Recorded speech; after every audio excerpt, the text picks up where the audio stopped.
hockey friends and families around the world, welcome to another edition of Our Kids Play Hockey. You know, it's a common phrase in the hockey community that we live the game 24/7, 365. And our guest today not only seems to live by those words, but also put it into print as well for all of us to enjoy. Dr. Mike Commito is a writer and historian from Sudbury, Ontario, has a PhD in philosophy and history. And he's the author, I have it right here, of Hockey 365 Daily Stories from the Ice. And he's going to be the author of Hockey 365, the second period, which is coming out September 28th of this year. That's 2021 if you're listening to this on replay in the future. He is also the team historian for the Sudbury Wolves and writes for the LA Kings. His work has appeared in The Athletic, Vice Sports, and Sportsnet. In addition to hockey, he's also the host of The Unlikely Innovators, which highlights stories of unlikely innovation in post-secondary education and the private sector. And he is also on the board of directors for the Neo Kids Foundation, which is dedicated to raising funds for children's services, equipment, and research for Neo Kids and family programs and health sciences in Northeastern Ontario. That's Christy Casciano-Burns and Mike Benelli. I'm Lee Elias, and this is, again, Our Kids Play Hockey. Mike, welcome to the show. Thank you. That's quite the intro. Appreciate it. No problem. When we do intros, we try and get everything. You know, it's easy to read the back of a book, but people usually do more than just hockey, right? We try and get the full breadth of that for our audience. But this show is about hockey, so should we probably start there? But so, look, word on the street is that along with writing about the game, you're also a hockey player yourself. So why don't you start with just telling us about your life in the game and on the ice, off the ice, and just how you've made hockey part of your daily routine? Yeah, so it's interesting because I never played hockey competitively growing up. I always loved hockey. I look back to photographs of me playing on, backyard rinks or neighborhood rinks, even frozen ponds, things like that. We moved around a lot as a kid. So like my family and I joke now about why didn't I end up going into hockey? And we always say it was because we moved around so often that there's never really enough time to like enroll you in a hockey program. My mom also jokes that she didn't want me to play hockey because she thought I would get hurt. So I did. I played a lot of soccer when I was younger. And then I actually got into competitive swimming when I was 12, and I did that, swim competitively at the varsity level.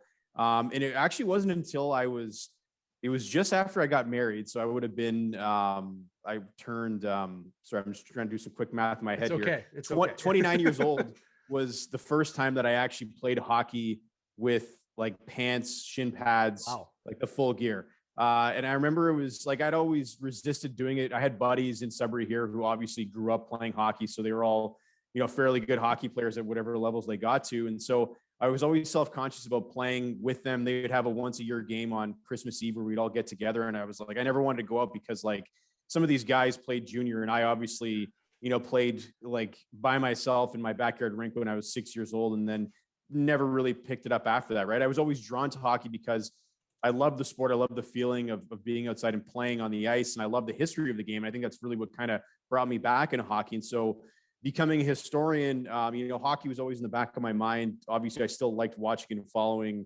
my team, the Leafs. And then when I got into, graduate studies at McMaster, I kind of thought, all the stuff that I was doing, I was writing about the history of hunting and, the history of environmental management in Ontario. I'm like, all of these same things could be applied to hockey.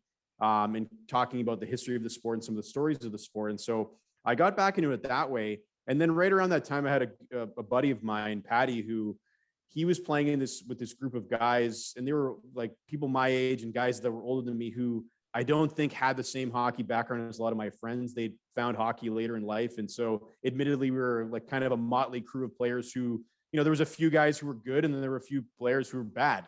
And so he's like, this is the perfect group for you if you're worried about, that you're a bad hockey player. And so it is the perfect group because I've been playing with them now for 7 years. And honestly, it finally got me out of my shell to actually like go and put on gear and actually start to play. And I mean, I think just being able to play regularly over the last 7 years has obviously improved my game.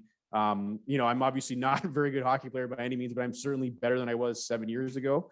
And I think it's ultimately, brought me a little bit closer and I think brought hockey, even more, into a part of my life because it's something that I love to do. And so I think the fact that I found it, as a 29-year-old doesn't really matter. I think now it's an even bigger part of my life now in my 30s than it was as a kid, right? Because now I'm writing about it, for various clubs. I'm writing about it for, as an author, and then I'm playing it whenever I can. And even this summer, bought my first pair of rollerblades since I was a kid. and I'm playing roller hockey by myself every day at this tennis court near my office, just because I can't get enough of it. So I mean, it's a bit of a circuitous path to get me back into hockey, but that's really kind of, how I started, the infatuation with hockey as an early age, and then kind of getting back to it as an adult. I think there's a great saying that you can't start too early and you can't start too late, right? Like my attitude with hockey is whoever wants to be in the club. I don't care if you're 90, right? If you're in the club, you're in the club. And if you enjoy the game, you enjoy the game. And like, I'm a weird one too. I started playing when I was 12, which is still a kid, but still by hockey attributes very late. And I think the truth is across the board, Christy and Mike as well, that once you're in, you're in. There is no exiting the game, and becomes, I don't like to use the word obsession, but that's really what it is. But it's really more of a passion, right? It's the love for the game.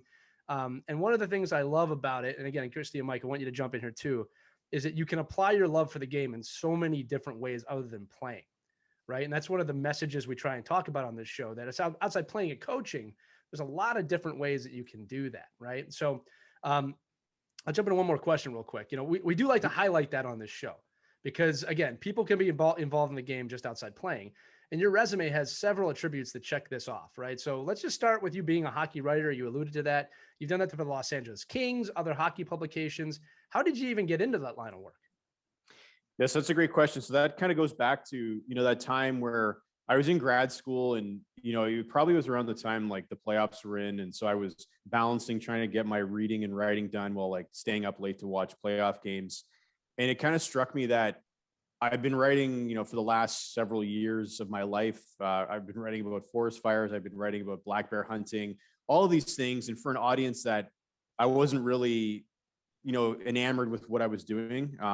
These are for, scholarly journals where typically they're behind a paywall. Typically nobody reads them. Typically they're not, changing the world. They're still important, but it's not as if you necessarily get to reap, I think, the benefits of writing those articles the way that you would if you're sharing it with a popular audience. And I just kind of realized that like everything that I've been doing, the skills I've been developing as a historian, could lend themselves to writing about hockey. And as much as I knew that there was a field of sport history, and within that there was a rich field of hockey history, I had never pieced that together for whatever reason. I just assumed that for me to make it as a historian, I had to kind of go at it in a different way. And I focused like heavily on environmental history as I went through graduate studies. But I kind of had that eureka moment, maybe as I was kind of getting a little fatigued with the work I was doing in my PhD, but I realized that like, I love hockey. I'm, good at researching, decent at writing. There's got to be something that I could do with hockey, even if it's just for myself. So I just initially started blogging. I had my own personal blog where I was taking significant moments in Canadian history and sandwiching them in between previews of NHL games that evening. So I would say, today is the anniversary of, Canada signing a fisheries treaty with the United States.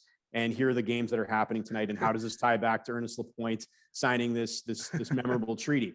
And, it was just like Frankenstein mashup of Canadian history and hockey that I'm sure probably didn't appeal to a large audience. There was probably the historians who liked the historical like tidbits, and then the hockey fans who, maybe liked my take on who was going to win the game that evening between the Canadians and the Senators. And then, as I continued to do that, I actually did that for an LA Kings blog, The Royal Half, where I was doing California moments in history, or moments in California history, sorry. And then, Pacific Division previews. And I think that kind of got me a little more comfortable with writing to a broader audience, but ultimately I still think that it was a weird concept that, I don't think had a lot of mass appeal. And then I think after doing that for a couple of years, I just kind of dropped, the Canadian history or the California history component and just really focused on telling those stories. And so for a while, it was kind of me just kind of, submitting ideas to places like Vice Sports, saying like, would you guys do an article about this? And, oftentimes the answer was no, not at this moment, or we're not interested in that. And that kind of went on for a long time where I was, kind of just, bashing my head against the wall, trying to get some exposure outside of, what I was doing on my own website, what I was doing with the blog. I had some stuff with the local newspaper here, but that was still with, the weird Frankenstein mashup of the history and the hockey. And then eventually I kind of landed on, doing some more, pure historical stories for Vice Sports. That kind of led to a springboard doing some stuff with Sportsnet. And it just, I think, really the persistency of continuing on with that. I think that I had really discovered a passion for researching some of those moments in hockey history, some well-known, some not as well-known. And just, I don't think it really deterred me, that despite the fact that I heard a lot of no's and rejections, I eventually did get some yeses. And I think those led to the building up of the portfolio that I had, which led to the first book. And then certainly I think over the last few years with the Kings and the Wolves, I've been able to kind of go a little bit further. And then I think it all just kind of comes together. And that's what really kind of gave me, I think, the impetus to write the first book was getting enough of those stories under my belt that I said, obviously I hadn't written 365 stories, but I had a nice little smattering of moments in hockey history. Is there a way that we can kind of take what I've done with Vice and Sportsnet and maybe blow that up a little bit bigger to make a book? And that's really how it kind of led to that first book.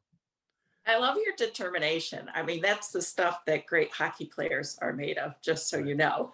Yeah. As you know. What I love too is that the kind of history that you're able to dig up, there are these golden nuggets, all these little, essence of hockey that you unearth that a lot of us never even know. It's amazing. Thank you. Yeah, no, I think that's definitely been, a hallmark of my personality is just a persistency. I think that I probably sent, quite a few follow-ups to editors over the years that they probably consider me more of a pest than persistent. But again, sometimes you are a hockey player. See? Yeah.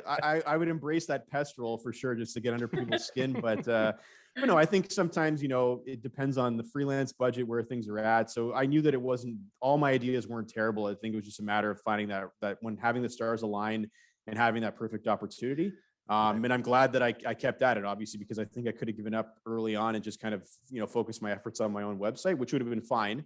But I really did kind of want to bring the stuff that I was doing to the masses, because again, I like being able to share those stories with people. I like them connecting with those stories, whether it's, an obscure moment in hockey history or, some of the stuff that I'm doing for the Kings, sharing, something about a player that maybe the fan base wasn't aware of. And I think that that's always great when you get that immediate connection, with fans telling you that they appreciated that story, or I learned something that I didn't know before. And that was the stuff that I didn't get when I was doing my historical work, was because you might get that down the road from colleagues, but when you're publishing for scholarly articles or scholarly journals, you just really don't get that connection and that sense of, these words made an impact in somebody else's life.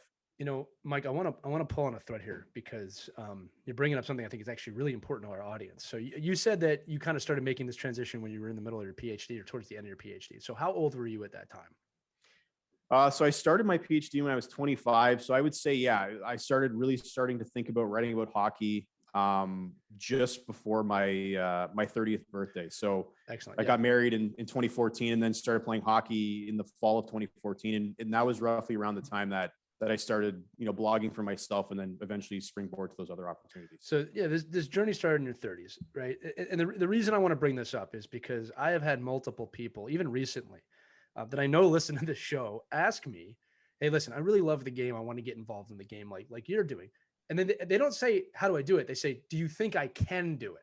That's the question I get. And I understand why they're asking that. And especially for the parents and the coaches out there, I understand. Because if you have kids, you're 30 plus, career changes or life changes are not the easiest thing to do. It's not like when you're 22 and you can snap your fingers and pick another major. You know what I mean? And I want to highlight that with your story, because you made a decision, you were going to go for it. As Christy said, you were persistent, not pesky, really. Okay. And you found a way within your niche to make hockey a massive part of your life, right? Off the ice. And what I told the person that asked me that, just following up on that, I said, you can do whatever you want to do, but you got to put in the time, understand that it's a little bit of a journey involved. And if the passion's there, it'll see you through. And you've totally done that. But I don't want that to be lost on the audience. To transition like that, when you did, is not easy. And as you said, it is going to be frustrating at times. You probably got 100 no's before you got a yes, but you did. Right. And again, if you guys didn't hear the intro, this man has written books. He writes for the Kings. All right. He's in Vice Sports. He's all over the place. And that actually brings me to the next question, which is one of my favorites. So I don't know if you know this, Mike, but you're among friends here. Everyone here is either an author or was fathered by an author. Mike Benelli knows who I'm talking about right now. So one of the things I find funny about hockey fans and the hockey community is, like most sports, you get people who've been watching the game 2, 3, 4, 5 decades, if not more. And they say, well, I'm a historian. I know everything, right? Well, you're very knowledgeable is my answer to that. You remember things that happened. But to be a hockey historian, is another level. And you are, sir, a hockey historian. You are the team historian for the Sudbury Wolves of the OHL. So I want you to jump into what does that job entail? Why did you jump into that role? And just explain it to us, because I'm fascinated by hockey history and people that do what you do. Yeah, absolutely. And I mean, it's yeah, I think there's the great thing that I've learned, over the last, 5 years or so, is just like there are so many people. There's such a rich hockey history community out there. I'm a member of the Society for International Hockey Research, and the members in that group, the amount of knowledge they have is incredible. There's times when, I think I have a fact that is confirmed by, NHL accounts, and then I send it to the group to see, and they're like, no, that's wrong. And they can show me exactly why. And it's incredible, the level of detail that they have. It's a great resource. Again, if any of your listeners are in that, like hockey history, like I can't say enough that, being a member of that group is totally worth the annual membership dues. It's just a great access to a lot of, brilliant people who spend their lives, studying and researching the game. But in terms of how I kind of got into, becoming the team historian for the Wolves, it's actually a funny story too, again, of the theme of persistence. I had a colleague and friend of mine, Mark Kohlberg, and I, who were both hockey fans. He's a history professor. He was my advisor when I did my master's, and him and I were talking about, like, I've got this new interest in hockey, and, he'd done a little bit of hockey writing in his past, and obviously was a fan of the game, spends a lot of his time off the ice out of work refereeing.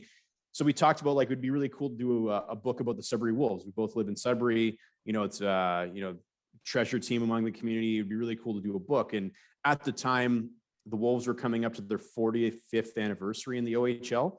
And so, admittedly, probably not the best milestone, because no one really celebrates, certainly people celebrate 45th wedding anniversaries, but it's not as if we're doing an unveiling for the 45th anniversary. I think 50th anniversary is the notable one, but we didn't want to wait the 5 years. So we went to the team, we tried to pitch them on the idea of doing a book for the 45th anniversary.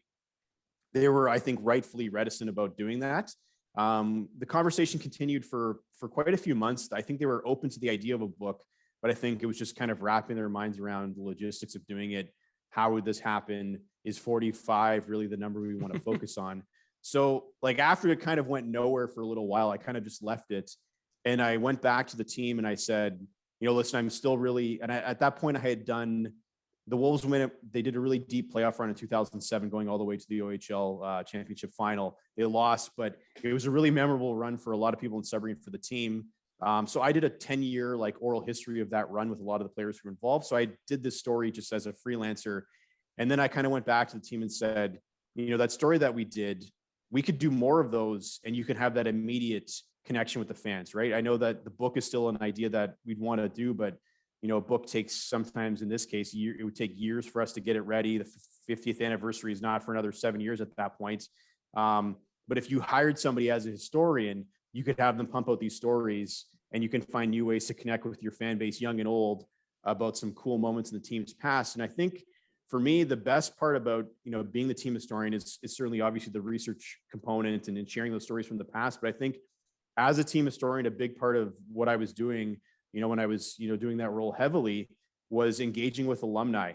Because I think that's, one of the key roles of a historian for a club, is that a lot of the stories and information you're going to get are from past personnel and players who lived it, right? And certainly you're going to cross-reference that and back that up with, secondary sources and other primary sources. But to be able to talk to those players and to those coaches or managers, whoever they may be, that is your conduit to a lot of that information. And I think at the junior level, having that role is even more important, because you have players who come through and they sometimes only stick around for a year, maybe 2 years. They're not there very long. And I think the other thing with junior hockey players is that they don't all go on to have professional hockey careers. Right. They don't all go to the NHL. Some of them don't even go on to play, pro hockey, or if they do play pro hockey, they don't spend a career in pro hockey. They play for a few years and then they get a job. And I think it's still important to highlight those, those journeys that those players have had. They've gone on to become, members of the community as lawyers or firefighters or whatever it may be. And they're still worthy of celebrating. And so I think that was really a cool thing that the Wolves did by having that team historian role, because I think it gave them another way to connect with their alumni outside of their usual channels. That by having this ambassador of the team talk to these, alumni about, what do you recall from that 2007 run, but also, what are you doing with your life now? Like, what is life like for you now? And so I think that that's probably been, I think the thing I prided myself on most with being, the team historian for the Wolves, and even with the role that I do with the Kings, is you have that opportunity to connect with the alumni and make them feel that they're part of that club's family. And I think that goes a long way, whether or not, they think about it in the moment, but it's good to get checked in on, right? And I think whether it's a story about the miracle in Manchester or, the 2007 run that the Wolves had, I think that those little check-ins, even if it's just from a guy like me, I think could go a long way. And I think that's where I see the value of having somebody on your staff who is in kind of that heritage or alumni position. I'll add to that too, that even at the youth levels, right? This is something I speak about. Mike, I'm going to ask you to talk about this in a minute, Benelli, too. Identity is one of the major factors that I apply when I'm building teams, right? And a big part of that identity is knowing who you're playing for. And I would even imagine, even up at the OHL level, this happens. But I'd say a majority of players, not so much parents, but players come into an organization knowing almost next to nothing about the organization. And I'm talking about even, again, the youth hockey team your kid plays for our audience, right? How long has your organization been around? Who are the players that have been there? What is the team history? What championships have they won? What do they stand for? If you can connect that history, that identity to the players, it creates something huge. And what it creates is there was a team before me. There's going to be a team after me. I'm part of this team right now. It's a major factor to winning, right? Mike, I wanted you to just give your comments on that too, because again, Mike, I got to go back. The other Mike, the Mike we're interviewing is making some great points here that, I think every team should have someone in a role, maybe not to a full-time historian role, but a role that knows the team history and that can express it to the players and the coaches and everybody else.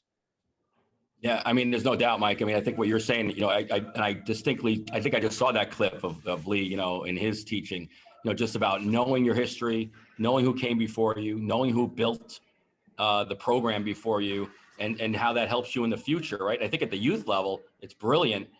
So much junior hockey too, is these are the guys that don't go pro and the players that don't go on to hockey careers, the doors it opens up because they knew how players came through the program. I mean, I'm sitting here right now in a rink with the Riley family, doing, I think that this is like their 52nd year of summer hockey school, and the history of like the Rileys, right? And when you come in as a player or a staff member or somebody that's working with them, that history. It builds the culture and it solves a lot of other issues, especially if it's a positive culture, like you're saying with Sudbury.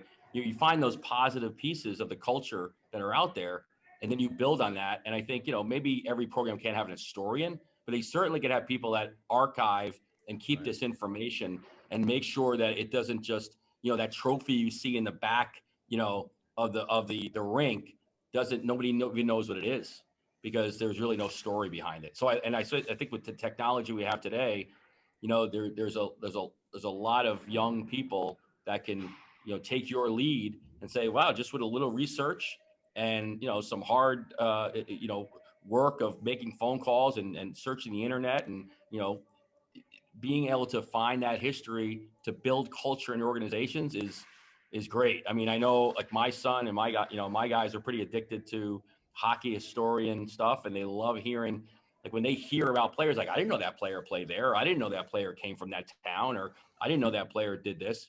Those are great things for your current players and the ability for your alumni to be recognized as well.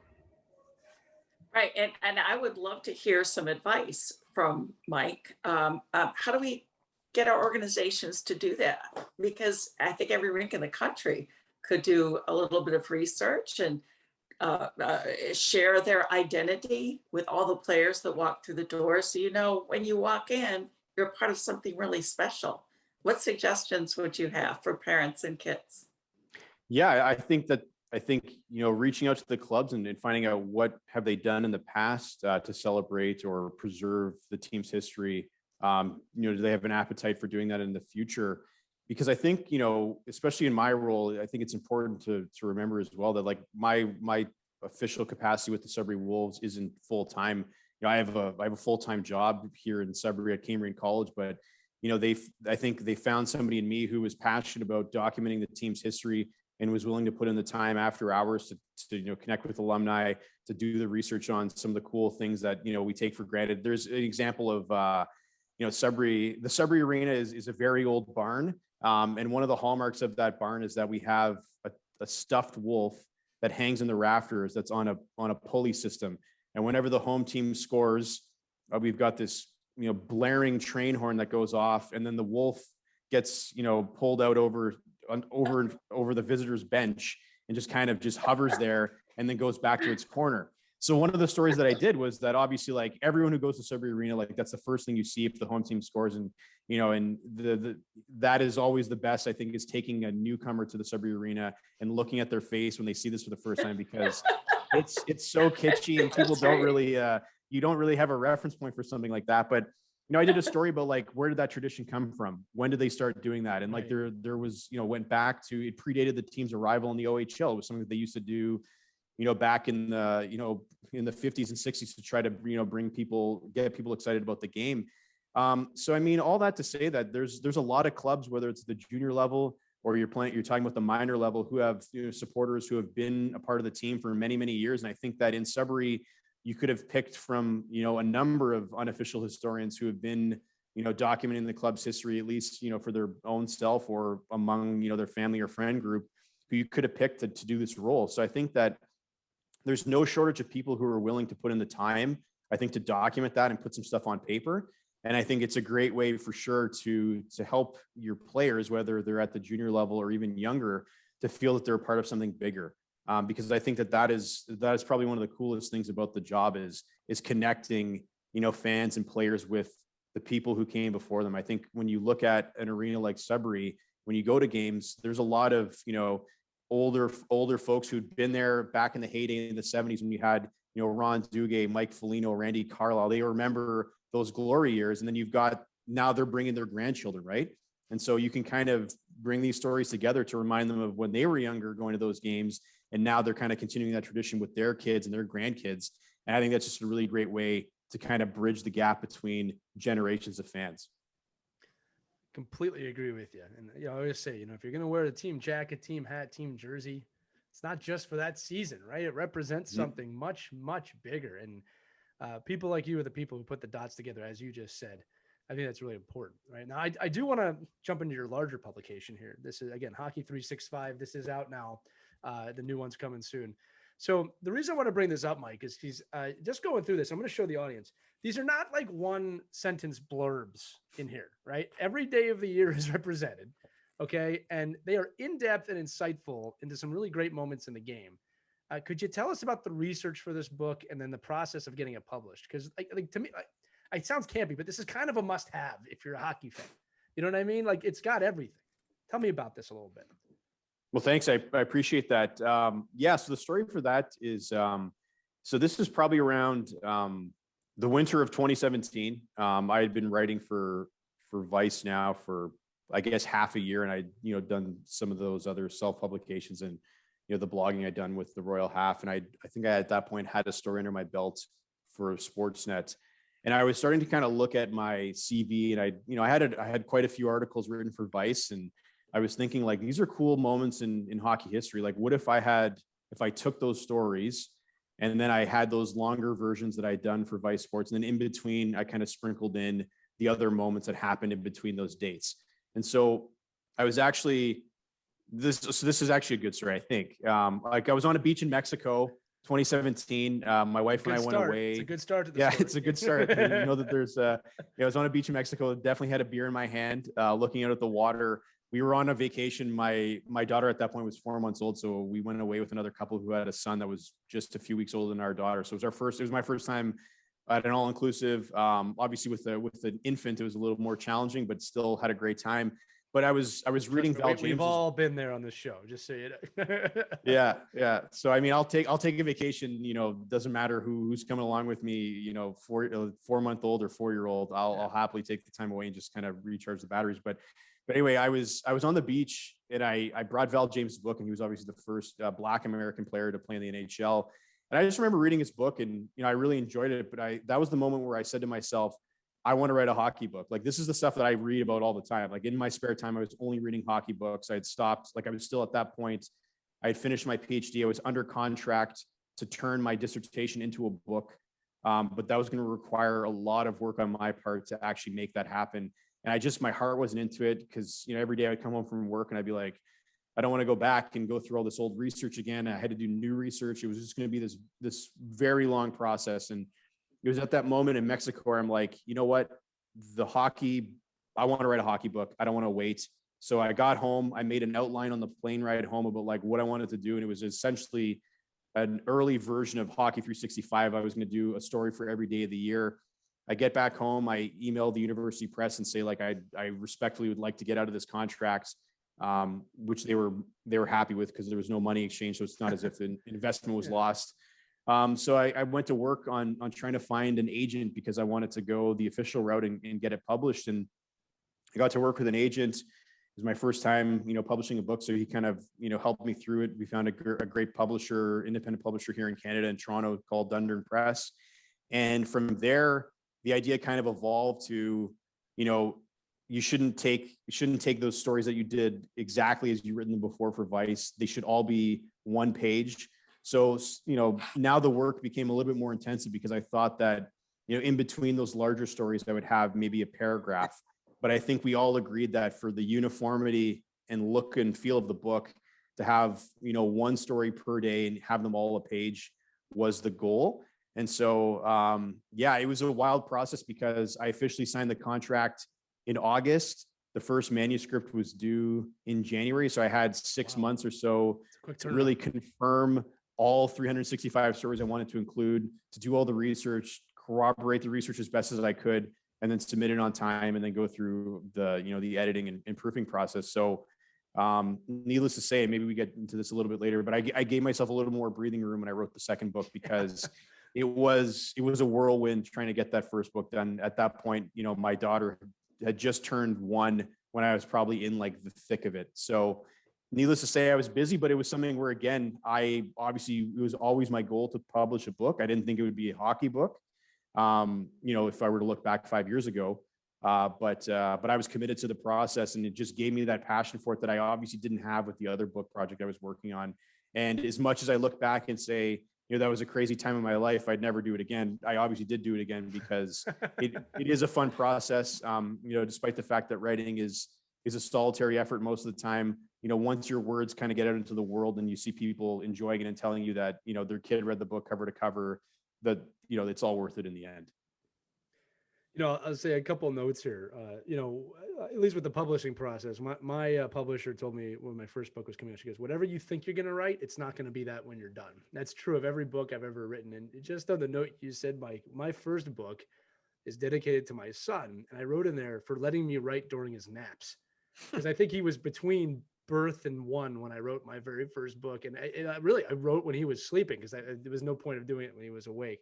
But it is an amazing process. And again, look, for those of you who can see this or even listening, the book is over 365 pages. But the good news is you can read one story a day for a year, and it's worth it. You don't have to be slamming through this thing. The other thing too is, I think it's important to note this, man. It's every day of the year. There's a whole off season every year. So you had to find things, right? Or was that the easy part of the process? I'm guessing from October till, June, July is probably not easier, but there's plenty to pick from, right? But when you get into those dog days of the summer, was that hard for you to find stuff, or is there just always something happening in the game? Yeah, I think it's I initially did, going into that thinking like, the dog days of summer hit, after free agency, after the buzz of free agency in the early parts of July. And then like from, mid-July until, preseason in September, outside of maybe like the World Cup of hockey and, the Canada Cups of the past, there's really not a lot going on. But I think I use that to my advantage because there obviously were still notable signings and moves that had happened in the summer. But what I did was, obviously, rather than focusing on just, Artur Zerbe got signed by the Hurricanes this day, there's obviously nothing exciting about that transaction, like on that actual day of the year, because he put pen to paper, but he obviously didn't start playing for the Hurricanes, for another few months. And I think you can use those dates to think outside the box to say, well, what happened to him when he went to the Hurricanes? And we know that he obviously kind of his career had a bit of a rejuvenation. He was a dynamo when he was playing for the Took Hurricanes. him to a cup. Yeah. And so, I mean, and he had all these, interesting stories before that, when he was with Vancouver and, not necessarily getting the opportunities that I think he probably would have had at that point in his career. He also got his hand bit by his dog and there was possibility of nerve damage and not being able to play again. So like, there was all sorts of things where you're like, you can write a story about Urbe at any time of the year. And you can kind of include those as a way of kind of leading back to that, there's that initial date where this is important to Carolina Hurricanes history because he signed on that day, but ultimately you can go backwards or forwards with how you approach it. So to be honest, I really did enjoy those summer months because it kind of lets you go off the board. Obviously when you pick a game, like, Wayne Gretzky scored his, 802nd career goal in this game, you're kind of constrained by, well, let's set up the goal and the play. Like, how did it actually happen? Who was assisting on that goal? What was the outcome of the game? And then you don't really have a lot of room after that to kind of lead up to that goal or what happened after that goal. But I think in the summer months, you have way more flexibility to kind of just go in a completely different direction. Right. So the audience, I think, is totally understanding of that too. I have to ask this question. This one's probably more for me, but just as a writer myself, is there a day of the year now that you just hate because you couldn't find anything for that day? That, I'm telling like a story, like the publishers call, we need the book, we need the manuscript. And you're like, man, July 12th, I have nothing for is there a day of the year that you had to fight for, or did they all kind of come naturally? No, yeah, to be honest, like there was nothing where I think, and I can't even remember the date, but I know it was in November. But when I submitted the first book, they came back to me like probably like a few weeks after, and they said, you're missing a day. And so that must have been interesting. Yeah. So like at that point, and when you're doing this particular book, because like each story is one page, you get into a rhythm of how you construct those pages and those stories, right? So like when you're in the writing process, like you're like a fine-tuned machine. Like I know how to crank out 350 word stories and like open them and close them so that they're neatly encapsulated. And then you kind of you're in a rhythm and you're on a roll. But once you stop doing that, it's hard to kind of go back to that. So I remember when they told me, you're missing a day it was November. I can't remember the exact date, but I panicked because I'm like, oh man, like now I've got to do this. Like the we've already submitted it. Like, what am I going to do? Like, I thought I've exhausted all my options. And so I ended up finding it was when the San Jose Sharks traded Mika Kiprusoff to the Flames. It obviously worked out very well for the Flames. The pick that the Sharks got back, they ended up picking Vlasic with it. So that worked out really well for the Sharks. So not that but whenever I see those names, I always think back to like, sweating out of my basement, trying to get this story like out in time to get it to the editors. But yeah, for the most part, I can't really identify a date where there was any challenge with it. I think like hockey history, there's always something to cover, right? And I think that as we saw last year with the 2020 playoffs, like we now, and even these playoffs, we have now like significant dates in July, August, September that we never had before, right? So I think looking ahead to the future, you're going to be able to look back and talk about the Stanley Cup final in July and talk about the Stanley Cup being awarded in September. And, that's obviously going to give me more material and more dates to draw from. Right. There's so much history in your book, a wealth of history. It's fun to dive into that. Do you have a favorite as you look back at this book? And was there one moment that you thought, this is a story I never heard of, I can't wait to share it, this is just a fantastic piece of hockey history?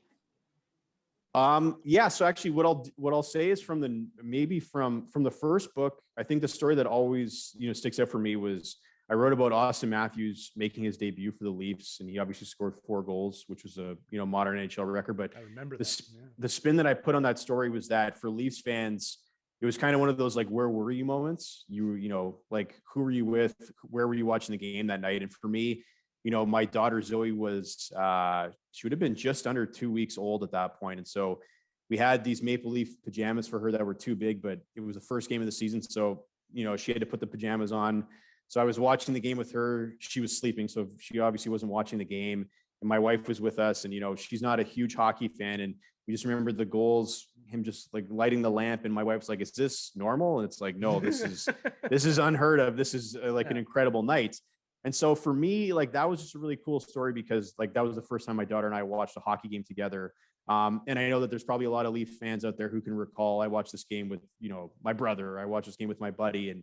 and on about who they were with and where they were watching the game. And so for me, there's a personal connection to that story that I think a lot of people kind of put themselves in this, not in the same shoes as me, but I think they can think back to whether it's the Austin Matthews night or any other game where, like, who did you experience that game with, and what do you remember about that experience with that person?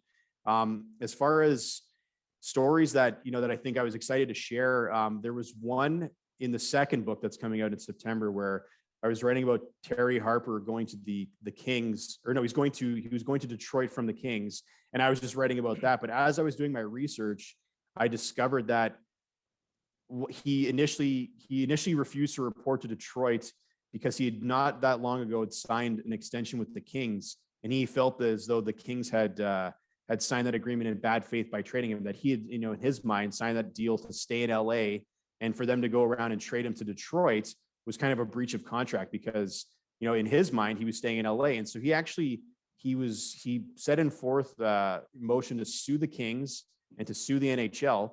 And it was only after the Red Wings agreed to renegotiate his contract that he dropped the lawsuits against the Kings and the league. And certainly there's a lot of, I'll say there's probably a lot of hockey historians out there who probably know that, but I think for a lot of folks, like that's not common knowledge, right? And so I thought that was a really cool one because I think I could have ended the story just on, what he'd done to get to that point in his career, because he recovered from some significant burns as a kid to make the NHL. He's a big part of that Kings franchise early on, and then he went to Detroit as part of that Dion trade. But I think it was just kind of cool when you find those little nuggets where you didn't necessarily know that going into the story, but once you find it, you're like, I have to share this. This is now a part of the story, right? And I think that's how I ended that story in particular, was just kind of focusing on, the litigation that he was going to proceed with, right? And he was still playing at that point. He agreed to go to Detroit, and he was playing games with Detroit while he still had those, those lawsuits pending. But ultimately, they were able to kind of squash those. But interesting nonetheless, because it wasn't something I had dotted down in my outline when I went in to write that story about Harper. Mike, I got to tell you, our audience, including me, are just like, man, I got to get a coffee with this guy. Just sit down and talk hockey with him for a few days. What's funny about the Austin Matthews story is I can tell you where I was when that happened. And I'm not even a Leafs fan. I'm born and raised in Philadelphia, hockey fan first, but Flyers faithful. But I was on my couch in Delaware with my buddy watching that game. That's how impactful that game was. I'll never forget him just walking down the board, slicing in front of the net, scoring, and then just acting like he had done it 500 times before. He's a real talent there. Another question I want to ask, this is one that intrigued me. When you write this book, when you walk through an incredible amount of hockey history, you probably start to see some congruencies, right? Or some common threads. What did you learn diving into the game at that level, right? So again, a lot of us know our team histories, or they might know a player, right? But I mean, you've gone into the depths of hockey history, right? And when you come back up for air, if you've done that yet, right? What did you notice? Like, what do you see there that maybe the common hockey fan doesn't see? I think one of the things that I was most struck, by doing, I think, the 2 book projects was that I think that even in the realm of hockey history, a lot of the stories that I think we hold near and dear, I was surprised by how much I had still learned in that process, and how I think even some of those stories that we regard very highly maybe didn't happen the way that we think they did. And that's thanks to a lot of the work that had been done by, other hockey historians and, journalists and writers that came before me. And I think that was one of the coolest things was, going into a story like the example I just mentioned with Terry Harper, is thinking you knew something and then, finding a new thread to kind of explore.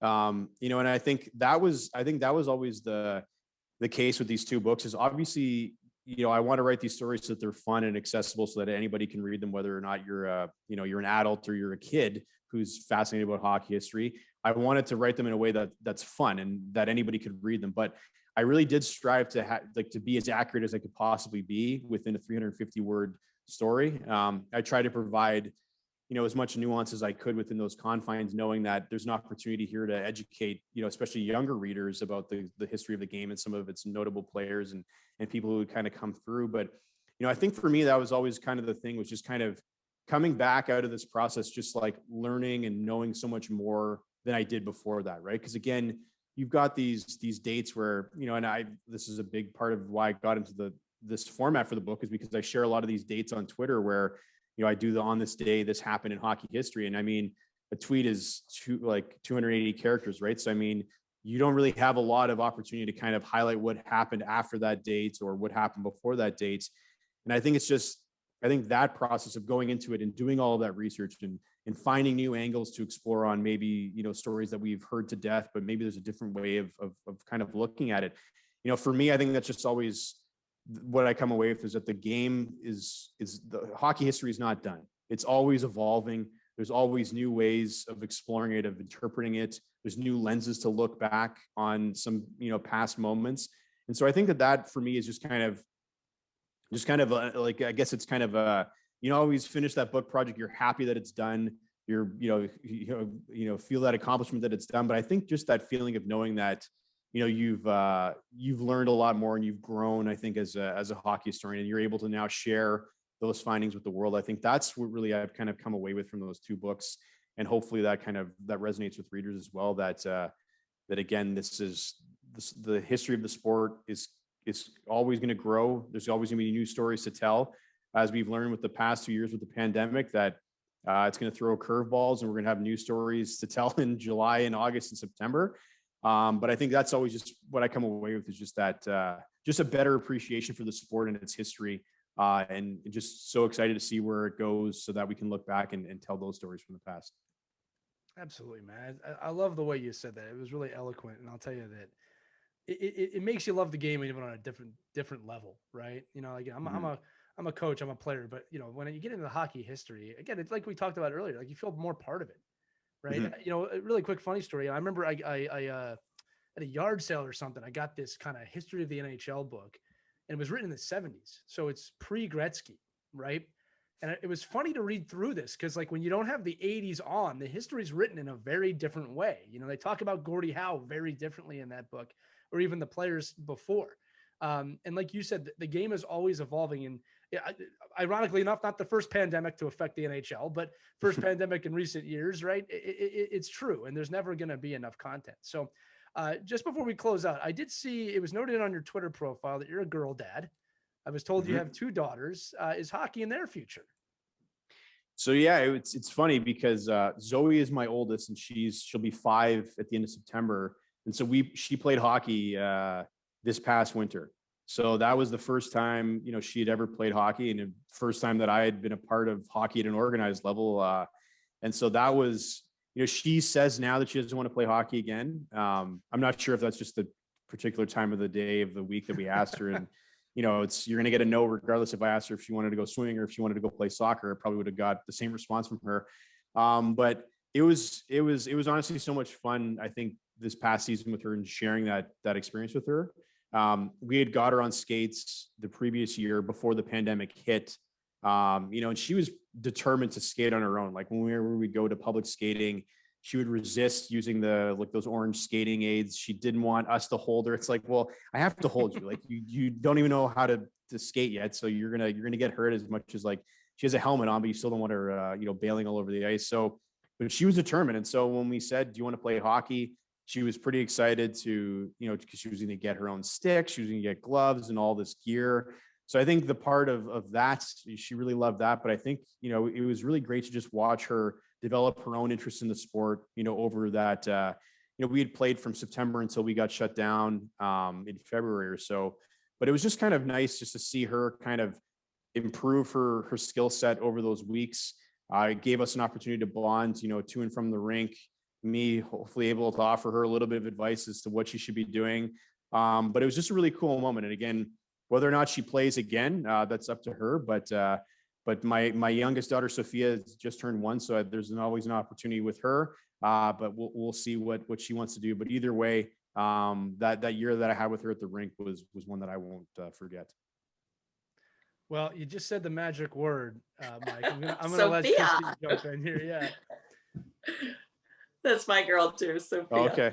She's playing college hockey now, so. Oh, right on. She started at age 2 and never looked back. What? So many great lessons here beyond just our appreciation of hockey history, but your story itself, just so many doors were closing, but you were so passionate. You had such, you knew that this was something that you needed to do. and your passion and your drive got to where you are today. And now you're on the second book. It's great lessons for all of us. Thank you. No, I appreciate that. I would say if I were to give anybody advice, it's just if you're passionate about something and you love something enough, put in the time to try to make it happen. You never know where it's going to go. Again, it may not happen the way that you think, but I think to be patient as well, right? Because again, this has been now like almost a 7-year journey for me, right? And again, I wouldn't have thought in a million years that a guy from Sudbury, Ontario would be writing regular stories for, the LA Kings. There's days when I certainly wish that I lived in LA when we have those Sudbury winters. But there's just days when I can't help but just think it's really cool to be doing what I'm doing and being fortunate enough to have enough people who believed in me to give me these opportunities. And so it's just, I would say, yeah, whether it's hockey or whatever else you're passionate about, just pursue that as much as you can. And you never know where it could lead. It could lead to all sorts of great opportunities that you yourself might not even envision, but they could lead to, some great things in your life. Yeah, we think it's really cool too. Well, I got to say this before we go. Make sure, please, if you're listening or watching, make sure you check out Mike's book, Hockey 365. It's on Amazon. His new book, Hockey 365, The Second Period, is also available on Amazon for pre-order right now. I've already got mine coming. It's going to be a great gift for the holiday. This is not a paid promotion, I promise you. It's just one of those things. You have to have it if you're a hockey fan. I mean, it's fun. And like I said, the story for every single day of the year, and soon there'll be two. So listen, Mike, it's been an absolute pleasure to have you on here today. I've really enjoyed the conversation. And I hope we can have you back again when the next book comes out. I'd love to. It was great talking with you all today. Appreciate it. Yeah, thank you. So you've been listening to Our Kids Play Hockey. For Christy Casciano Burns, Mike Benelli, and Mike Commito, I'm Lee Elias. Thanks you for watching. Make sure you guys watch other episodes or check them out on ourkidsplayhockey.com, or you can listen to our podcast wherever podcasts are found. Just search for it. You'll find us. And have a great day, everybody. We'll see you next time.